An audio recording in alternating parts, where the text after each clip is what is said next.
어제 오늘의 교회 아울리치를 위하여 우리 송파의 140명 성도님들과 함께 이곳을 방문해 주셨고 오늘 말씀을 선포해 주시겠습니다.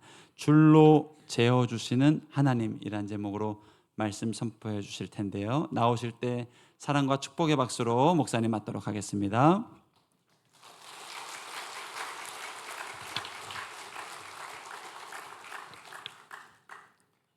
잠시 기도하겠습니다. 하나님 아버지, 독수리가 날개치듯 올라감같이 우리의 인생을 도와주시고 붙드시며 힘주시는 하나님의 말씀을 듣길 원합니다. 주의 성도들에게 말씀하여 주옵소서. 예수님 이름으로 기도합니다. 아멘. 오늘의 교회 송파의 공동체 140명과 함께 어제 내려와서 4개 교회를 전도하고 또 사랑으로 섬기는 사역을 했습니다. 그래서 70여 명에 전도하고 오늘 11시에 각 교회에서 15명의 예배 참석자들이 이제 참석하게 될 텐데요. 함께 기도해 주시고 또 축복해 주시면 좋겠습니다. 오늘 이렇게 설교할 수 있도록 기회를 주신 우리 윤석원 목사님과 상주교회 당회원들께 감사드리고 오늘 말씀을 통하여 줄로 재어주신 하나님의 은혜가 여러분들의 인생과 또 저의 삶 가운데 충만하게 임하기를 축원합니다. 우리말에 한치의 오차도 없다라는 말이 있죠. 이 한치는 한자의 10분의 1입니다. 계량법으로는 3.3cm. 오늘 챔버가 바이올린 이렇게 연주를 하셨는데 이 악기에는요 음을 낼 수 있는 그 영역들이 다 이렇게 구획별로 정해져 있습니다. 그래서 프렛이라고 하는데요. 그것이 한 3cm 정도 됩니다. 근데 그것이 틀어지게 되면은 소리가 제대로 나지 않기 때문에 무용지물의 악기가 되어버립니다. 그래서 이 악기를 만드시는 분들은 한치의 오차도 없이 그 규격을 다 지켜서 정확한 음을 내게 만들죠. 또 동물의 세계에서도 하나님이 이 번식을 시키실 때 한치의 오차도 없이 행하시는 분이신데요. 인도에 재봉새가 있습니다. 산란기가 되면은 저렇게 나뭇잎으로 둥지를 이렇게 꿰맵니다. 신기하죠? 저 실이 어디서 났을까? 그것을 가지고 다 이렇게 꿰어가지고 거기다 알을 낳습니다. 그럼 알들이 그 안에서 잘 이제 부화가 돼서 번식하게 되는 거죠. 근데 혹시나 이 어미새가 한눈을 팔다가 꿰매다가 좀 넓게 꿰맨 경우에 이 알이 그 사이로 떨어져 가지고 터지게 되죠. 그러니까 이 재봉새는 한치의 오차도 없이 이 잎을 꿰매도록 하나님이 다 만들어 주신 거예요. 이 남태평양에 그루니온이라는 물고기가 있어요. 이 물고기는 바닷물이 가장 깊이 들어오는 만조 때 한두 시간을 포착해서 육지로 나옵니다. 파도를 타고 쫙 나와서 순간 꼬리를 모래에다 박아요. 그리고 알을 낳습니다. 그리고 바로 돌아가는 그 파도에 몸을 실어서 돌아갑니다. 신기하지 않습니까?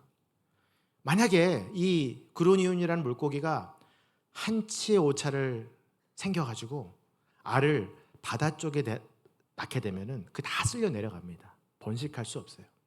아니면 너무나 멀리 알을 낳게 되면은 자신이 돌아갈 파도를 타지 못합니다.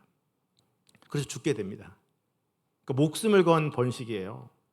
근데 하나님께서 이 그루니온에게 기가 막히게 한치의 오차도 없게 잘 알을 낳고 돌아갈 수 있는 능력을 주신 거예요. 그래서 이 물고기가 번창하게 하나님이 온 세상을 창조하실 때 이렇게 한치의 오차도 없이 아주 세밀하게 다스리시는 분이십니다. 저는 오늘 여러분들이 이 말씀을 들으시면서 하나님이 여러분의 인생 가운데 세밀하게 한치의 오차도 없이 오늘 이렇게 주일 예배에 나오신 여러분들에게 하나님의 놀라운 말씀으로 은혜를 부어주실 줄로 믿습니다. 이 시편 16편은 다윗의 인생 가운데 세밀하게 한치의 오차도 없이 인도하신 하나님의 노래를 담은 시편인데요. 1절이 좀 슬프게 시작합니다. 이 노래가 감사와 찬양이 넘쳐야 되는데 16편은 이상하게도 슬픔과 절망과 탄식으로. 함께 읽어볼까요? 시작. 하나님이여 나를 지켜주소서. 내가 죽게 피하나이다. 그러니까 무언가 굉장히 긴급하고 위험한 상황 속에 있는 것 같습니다. 그래서 하나님께 의지하고 하나님께 나아가는 이 다윗의 비탄의 시가 1절로 시작되고 있는데요. 우리는 다 다윗 왕이 아주 이스라엘의 최고의 왕이고 이스라엘 백성들이 태평성대를 누렸던 아주 하나님이 기뻐하시는 왕이지만 그의 인생의 구간을 살펴보면 절망과 고난과 광야의 순간들이 가득 차 있음을 알 수 있습니다. 아마 성경학자들은 다윗의 고난의 시기에 이 시편이 쓰여졌을 것이다 라고 예측을 합니다. 예를 들어서 다윗이 어렸을 때의 모습을 보면요, 이새라는 아버지가 이 다윗에게 아주 무관심하고 사랑을 주지 못한 것을 우리가 알 수 있습니다. 사무엘 선지자가 사울의 다음 왕을 선택하기 위해서 형제들을 다 모으라고 했는데 거기에 막내 아들 다윗만 없었던 것입니다. 그가 어디 있었을까요? 광야에서 형들 대신 양들을 치고 있었습니다. 근데 양을 치는 일은 굉장히 위험한 일입니다. 낮에는 괜찮지만 밤에는요, 곰이나 사자가 나타나서 양들을 뺏어가기 때문에 그 어린 다윗이 그걸 지켜내야만 했던 거예요. 얼마나 힘들고 어려웠을까. 그때 이 시편을 쓴 거예요. 하나님이여 나를 지켜주소서. 저 맹수가 내 양들을 가져가려고 합니다. 주님 저를 좀 도와주세요. 또 그의 인생을 보면 형들이 전쟁터에 나갔는데 아버지의 명령으로 도시락 배달을 가게 됩니다. 형들에게 도시락 배달을 갔다 와라. 그래서 열심히 갔더니 저 키가 3m가 되는 골리앗이 이스라엘 군대를 모욕하고 있고 형들은 벌벌 떨고 있고 마음의 분을 못 이겨서 하나님의 이름을 가지고 자기도 모르게 엘라 골짜기에서 골리앗을 마주하는 그 장면. 그때 아마 이 시편을 썼을 것이다. 하나님이여 나를 지켜주소서. 그가 왕이 되기까지는 사울의 창과 칼을 피해서 10년 동안 도망 다녔습니다. 광야로, 아둘람 굴로 계속해서 도망 다니면서 그가 얼마나 목숨의 위협을 느꼈을까. 하나님이여 나를 지켜주소서. 심지어는 왕이 됐는데도 그 아들 압살롬이 구테타를 일으켜서 이 성도에서 쫓겨나는, 그래서 하나님을 예배하지 못하고 피난길에 서 있는 그 현장에서 하나님이여 나를 지켜주소서. 근데 그가 이 고난의 순간에 부른 이 하나님은 어떤 하나님입니까? 전능하신 하나님, 엘로힘의 하나님이에요. 태초에 하나님이 천지를 창조하시니라. 천지를 창조하신 그 하나님의 이름이 엘로힘입니다. 그 엘로힘의 하나님께 전능하신 하나님, 이 고난의 순간에서, 이 전쟁터에서 나를 좀 지켜주십시오. 절망하며 부르짖으며 절규하며 주님 앞에 나아가는 다윗의 모습은 하나님이 나를 지켜주실 유일한 분이시다라는 것을 슬픔 가운데 고백하고 있는 것이죠. 그는 매사에 하나님만 의지하고 하나님을 좇는 신본주의적 삶을 살았던 왕인 것입니다. 그리고 나서 그가 이제는 그 하나님께 고백하는 2절의 노래가 시작됩니다. 같이 한번 2절을 읽죠. 시작. 내가 여호와께 아뢰되 주는 나의 주님이시오니 주 밖에는 나의 복이 없다 하였나이다. 다윗의 수많은 위험한 상황 속에서 그가 하나님 앞에 고백하는 거예요. 주 밖에는 주님밖에 없습니다. 나의 복이 주님께 있습니다. 우리말 성경에는 주님만이 나의 행복입니다 라고 선포합니다.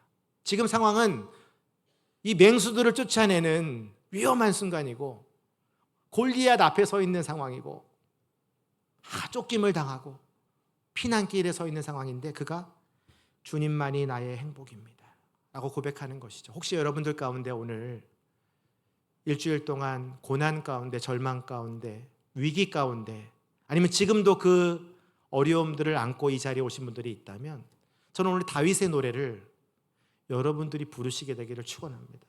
그러면 다윗처럼 하나님이 한치의 오차도 없이 여러분의 인생 가운데 다가오시는 것이죠. 저를 따라서 한번 고백해 보겠습니다. 주님만이 나의 행복입니다. 이제 노래가 절망과 비탄의 시에서 감사와 찬양의 시로 변화되고 있습니다. 5절의 말씀을 함께 읽겠습니다. 시작. 여호와는 나의 산업과 나의 자네 소득이시니 나의 분깃을 지키시나이다. 그에게는 아직 어떠한 산업도 없고 어떠한 소득도 없고 어떠한 분깃도 다윗이 받을 목도 주어지지 않았지만 그는 이미 받은 것처럼 노래합니다. 이 분깃을 지키시나이다라는 이 표현은요, 어떤 표현이냐면 하나님이 내 모든 재산과 소득과 우리의 가정과 자녀들을 지키시고 보호하시는 분이다라는 것을 믿음으로 고백하는 장면이죠. 근데 그 하나님은 하늘과 땅을 지으시고 우주를 다스리시는 그 하나님께 고백하고 있는 것이에요. 욥기 26장 7절에 보면 이 표현이 이렇게 돼 있어요. 그는 북쪽에 허공을 펴시며 땅을 아무것도 없는 곳에 매다시며, 마치 하나님이 지구를 딱 안고 계셔서 은하계에다 두시면서 이걸 보호하고 계시는 장면. 이것이 나의 분깃을 지키시는 하나님의 원어적 설명이에요. 하나님은 여러분의 재정을, 여러분의 건강을, 여러분의 가정과 자녀들, 여러분의 인생을 마치 이렇게 지구를 안듯이 이미 이렇게 안고 계시는 거예요. 그래서 이 노래를 부를 때 나는 지금 아무것도 가진 것이 없고 고난의 길에 있고 전쟁에 놓여져 있지만 하나님이 내게 분명하게 재정을 채워주시고 건강을 주시고 나의 연약한 믿음에 하나님이 주권자임을 선포하게 하실 것을 믿음으로 고백하는 다윗의 노래입니다. 손에 쥔 것은 없지만 손에 쥐게 하실 것이다. 아직도 내가 몸이 불편하고 힘들고 연약하지만 하나님이 강하게 하실 것이다. 난 아직 믿음이 없고 하나님이 누군지 모르지만 나를 굳건한 믿음 위에 세우실 것이다. 그러니까 이 고백을 다른 말로 하면 이런 겁니다. 주님이 내 은행장이십니다. 은행장은 어떤 사람입니까? 돈을 막 다 가지고 있는 사람 아니에요. 주님이 내 병원장이십니다. 주님은 내 병을 다 아시고 치료법까지 다 알고 계시는 분이십니다. 주님이 내 주권자이십니다. 내 인생을 다 알고 계시는 분이니까 이제 좀 그것을 내게 주십시오. 근데 이미 주님이 내 재산이고 내 소득이고 주님이 내 모든 기업을 주실 분임을 믿음으로 노래하는 것입니다. 여러분, 믿음은 바로 이런 거예요. 이미 받지 않았지만 받았다고 말하는 거예요. 하나님의 나라가 천국에 가면 하는 것이 아니라 이미 온 거예요, 여러분의 마음 가운데. 그래서 지금 여러분들은 그 나라를 누리고 계시는 거예요. 지금 똑같아요, 다윗도. 주님이 이미 주셨고 내가 이미 받았고 내가 이미 누릴 것입니다. 그래서 이 시편은 급속하게 비탄과 절망에서, 위협에서 이제는 찬양의 시로, 감사의 시로 변화되는 6절이 나옵니다. 제가 오늘 6절 말씀이 저에게는 굉장히 중요한 말씀인데요. 함께 읽겠습니다. 시작. 내게 줄로 재어준 구역은 아름다운 곳에 있으며 나의 기업이 실로 아름답도다. 다윗에게 하나님이 어떤 땅을 주시고 상황을 주실 때 그냥 주시지 않고요, 줄로 재어서 주셨다. 줄은 뭐냐면 여러분이 건축을 하시면 아시겠지만 의자를 만들든 뭐 벽돌을 쌓든 다 설계도가 있어요. 설계도에는 다 자로 재어서 설계를 그리잖아요. 그런 표현입니다. 모든 건물과 의자와 집기들을 설계할 때 줄로 재어서 만들잖아요. 근데 여러분에게 주어지는 모든 상황과 사건과 고난들이요, 그냥 온 게 아니라 하나님이 줄로 재어서 주셨대요. 다시 말하면 딱 여러분들에게 맡겨주신 거예요.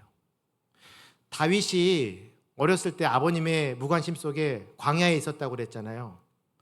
근데 그 광야가 하나님 내게 줄로 재어준 이 광야가 아름답습니다 라고 고백하고 있는 거예요. 근데 그게 왜 아름다운지 아세요, 여러분? 광야에 나가지 않았으면 맹수들을 못 만났겠죠. 맹수들을 만났기 때문에 그가 뭘 연마해야 되냐면 물맷돌을 연마해야 돼요. 그래야 쫓아낼 수 있으니까 돌을 밧줄로 던지는 거예요. 이 물맷돌을 배운 이 광야, 그래서 다윗에게는 그게 너무나 아름다운 곳입니다. 왜 물맷돌이 중요합니까? 그가 이스라엘의 왕이 되려면 뭔가 혁혁한 공을 세워야 되잖아요. 골리앗 앞에서 그를 쓰러뜨려야만 했잖아요. 그래서 그 엘라 골짜기, 형들에게 도시락 배달 갔다가 광야에 또 전쟁터에 나아갔던 그 곳이 왕이 되기 위해서는 꼭 필요했던 하나님이 줄로 재어준 광야였던 거예요. 그래서 그 물맷돌로 골리앗을 쓰러뜨리잖아요. 그러니까 사람들이 노래를 부릅니다. 사울은 천천히요, 다윗이 죽인 자는 만만이다. 막 사람들이 난리가 났어요 이제. 그래서 그가 이제 왕이 될 수밖에 없는 골리앗과의 전쟁이 되는 것이죠. 그러니까 돌아보면은 너무나 아름다운 것이 되는 거예요. 근데 믿음으로 다윗은 그걸 선포하고 있는 것입니다. 그가 이 압살롬의 아들의 반역 때문에 피난길에 제가 올랐다고 그랬잖아요. 근데 또 얘기하는 거예요. 내게 줄로 재어준 피난길은 아름답습니다. 왜 아름답습니까? 그 피난길 위에서 생각한 것은 뭐냐면 나도 집이 없으니까 너무 불편한데 하나님도 좀 계실 집이 있으면 좋겠다. 하나님의 성전을 구상한 것이 저는 그 피난길에서 아마 구상했을 것 같아요. 본인은 짓지 못했지만 아들 솔로몬이 지었지만 하나님이 그 피난길을 통해서 하나님의 집을, 성전을 짓기로 결심하게 되는 아름다운 피난길이 되는 거죠. 저는 이 말씀을 묵상하면서 제 인생 가운데에도 하나님이 세밀하게 한치의 오차도 없이 은혜를 주셨던 제 삶이 기억나는데요. 저는 2005년도에 오누리 교회가 한참 부흥할 때 하용조 목사님이 이제 투병하시면서 많이 편찮으셨지만 그 해에 굉장히 많은 사람들이 교회로 메뚜기처럼 왔습니다. 그러니까 교회에 이제 간사님들이 있어요. 제가 2005년도부터 6년도까지 서빙고 오누리교회 목회 지원실에서 간사로 섬겼습니다. 간사는 뭘 하냐면 교회 행정 업무를 돕는 일을 합니다. 월급을 조금 받고. 근데 저는 이제 전자공학을 전공을 하고 휴대폰 부품 연구원으로 열심히 일을 했는데 하나님이 제게 소명을 주셨어요. 하나님의 일을 하고 싶다는 소명을 주셨는데 바로 신학교를 안 가고 오누리교회 이제 목회 지원실로 가서 이 일을 하면서 다시 한번 확인을 해야 되겠다 하는 심정으로 일을 했습니다. 교회가 막 부흥하니까 일들이 너무 많은 거예요. 그래서 이제 성도들이 막 물밑에 도니까 막 주차도 복잡하죠. 예배 시간에 뭐 너무 공간이 좁으니까 이 불편한 생각들을 전부 다 목회 지원실의 간사님들에게 성도님들이 쏟아내는 거예요. 여러분, 동사무소나 뭐 어디 은행 같은 데 가서 민원을 받는 사람들 얼굴을 보십시오. 얼마나 힘들게 보이십니까? 그거를 저희가 이제 창고에서 성도들을 막 맞이하면서 막 다 들어주는 거예요. 그러니까 이게 스트레스가 쌓이죠. 거기 16명의 간사님들이 있었는데 제 생각에는 아마 다 가슴속에는 사직서를 다 끼고 다녔을 거예요. 내가 이제 이거 못하겠다.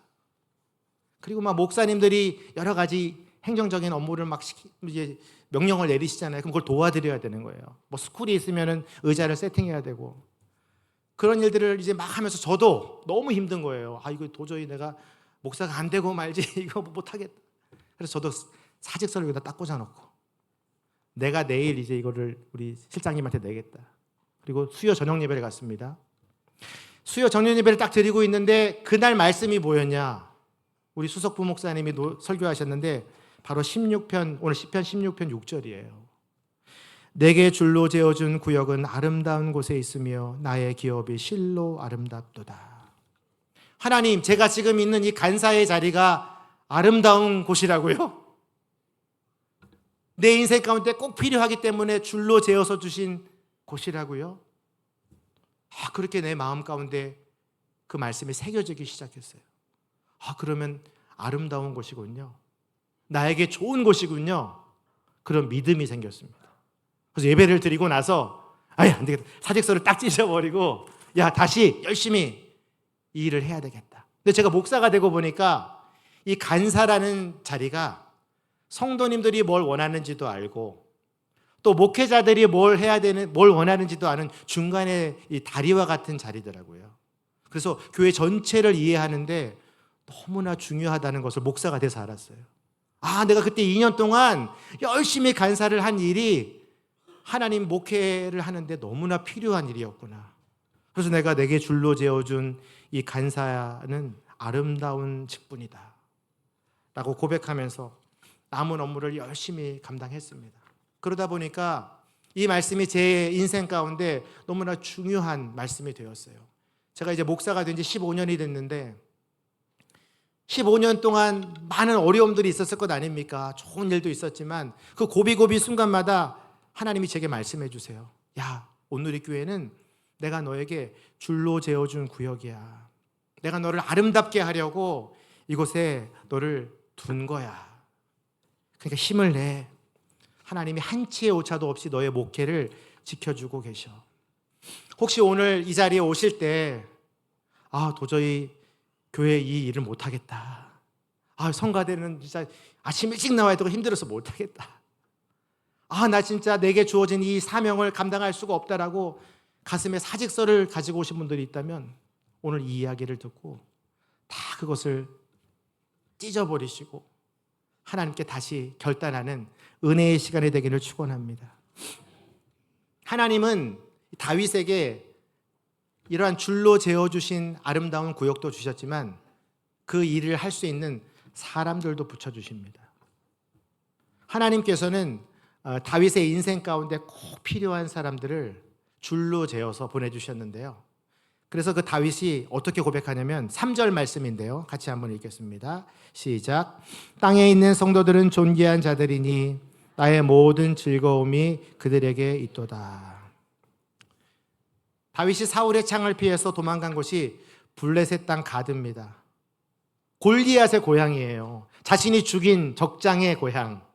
그러니까 사람들이 다윗을 다 알아보는 거예요. 저기 다윗이 오는데 사울은 천천히고 다윗은 만만이고, 이 노래가 너무 유명해서 블레셋까지 유행이 된 거예요. 그러니까 다윗을 다 알아보는 거예요. 사울의 칼을 피해서 도망갔는데 죽게 생긴 겁니다. 블레셋 왕 아기스 앞에 다윗이 서게 되죠. 그에게 하나님이 지혜를 주셔서 그가 미친 연기를 합니다. 나는 미쳤어요. 나는 능력도 없어요. 침을 막 흘리면서 바보 같은 해볼래 하니까 아기스 왕이 저 바보 같은 다윗 쫓아내라. 그리고 어디로 가냐면 아둘람 굴이라는 석회암 동굴에 도망가게 됩니다.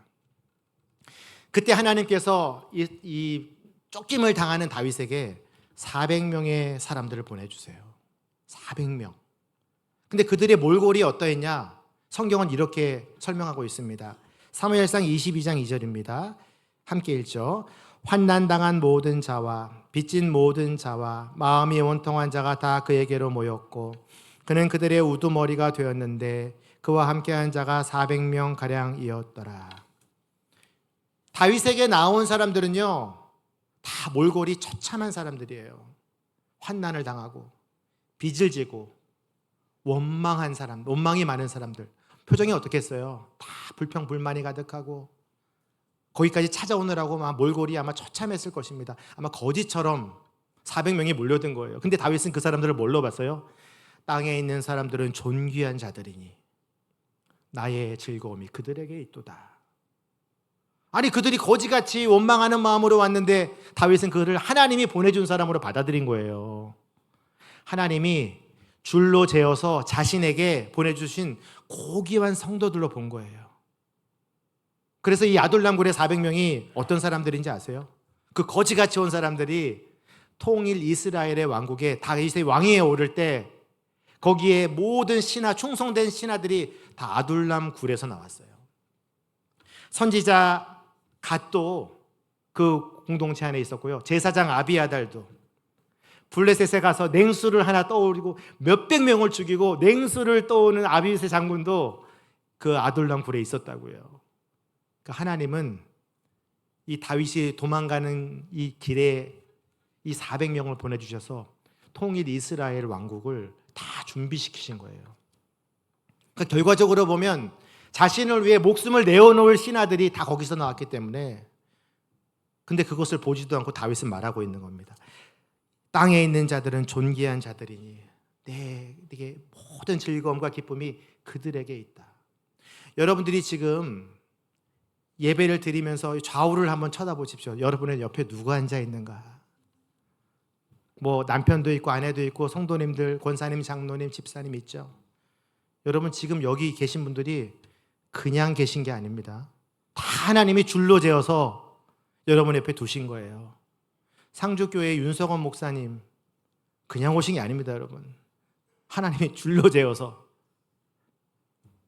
또 우리 김성철 목사님, 또 이성호 장로님, 이런 분들이 여기 그냥 세워진 게 아니에요. 하나님이 다 이 교회에 맞게 줄로 세워서 하나님의 일에 사용하시려고, 여러분들에게 하나님의 영광을 보여주시려고 세워주신 거예요. 여러분, 제가 상주 아울리치에 지금 3년째 오고 있습니다. 여러분, 그게 우연이 된 일이라고 생각하세요? 여러분, 하나님은요 53년 전에 저를 상주에 보내시려고, 저희 아버지는 모동 출신이시고 저희 어머니는 청리 출신이십니다. 상주 분들이 만나서 저를 낳으신 거예요. 그리고 저희 가문의 첫 번째 목사가 저예요. 그래서 저를 윤석원 목사님이랑 온누리교회에 있을 때 친하게 만드셨어요. 그래서 윤석원 목사님이 떠난 그 공동체에 제가 후임으로 간 거예요. 그러다 보니까 제가 여기 와서 지금 설교까지 하고 있는 거예요. 신기하지 않습니까? 하나님은 한순간도 우리의 인생을 그냥 허투루 두지 않고, 우리가 만나는 사람들도, 우리가 당하는 고난들도 다 줄로 재어서 우리에게 필요하기 때문에, 정말 그 만남이 내게는 아름다운 만남이었구나. 그 사건이 내게는 아름다운 사건이었구나. 제가 지난 작년에 와서 제 아내와 결혼한 이야기를 여러분에게 아마 했을 거예요. 여러분, 배우자를 만난다는 것도요 그냥 만나는 게 아닙니다. 하나님이 줄로 재어서, 때로는 그것이 내게는 가시가 될 수 있고 왼수가 될 수 있고 그런 관계일지라도 그것은 하나님이 주신 관계고, 하나님이 내 인생 가운데 성숙하게 하시고 훈련시키시려고 아내를 주시고 아들을 주시고 성도님들을 만나게 하신 거예요. 때로는 구역 모임에 가면은 저 집사님은 왜 이렇게 나를 좀 어렵게 하고 힘들게 할까? 나를 왜 이렇게 괴롭힐까? 그때 뭐라고 얘기해야 돼요? 하나님께서 줄로 재어주신 집사님, 내 기쁨이 집사님께 있습니다. 그렇게 되면 어떤 일이 벌어지냐면 그 사람이 변하든지 내가 변해요. 그래서 즐거워져요. 다윗은 지금 그 노래를 하고 있는 거예요. 이 고난길에 만났던 400명이 자신에게 목숨을 거는 충성된 신하가 될 줄 어떻게 알았습니까? 근데 그는 모든 것을 하나님이 보내주시고 하나님이 내게 겪게 하시는 사건으로 받아들이고 지금 이 노래를 부르고 있는 거예요. 그렇다면 하나님은 왜 그렇게 우리에게 줄로 재어서, 대충 주셔도 되는데 줄로 재어서 주실까? 결국은 이 선물을 주시려고 우리에게 이 만남을 주시는 것이죠. 시편 16편 8절과 11절, 드디어 이 노래가 끝을 맺는데 하나님께 감사와 찬양의 노래로 마무리되는데요. 함께 읽겠습니다. 시작. 내가 여호와를 항상 내 앞에 모시며 그가 나의 오른쪽에 계심으로 내가 흔들리지 아니하리로다. 주께서 생명의 길을 내게 보이시리니 주의 앞에는 충만한 기쁨이 있고 주의 오른쪽에는 영원한 즐거움이 있나이다. 하나님이 다윗의 인생 가운데 주시기를 원하셨던 것은 바로 이것입니다. 하나님이 앞에도 계시고 오른쪽에도 계시고 왼쪽에도 계시고 사방에 계시는 거예요. 다시 말해서 하나님의 임재를 경험하게 하신 거예요. 나는 분명히 광야에서 물맷돌로 이 맹수들을 막 잡고 있는데 거기에 하나님이 계신 거예요.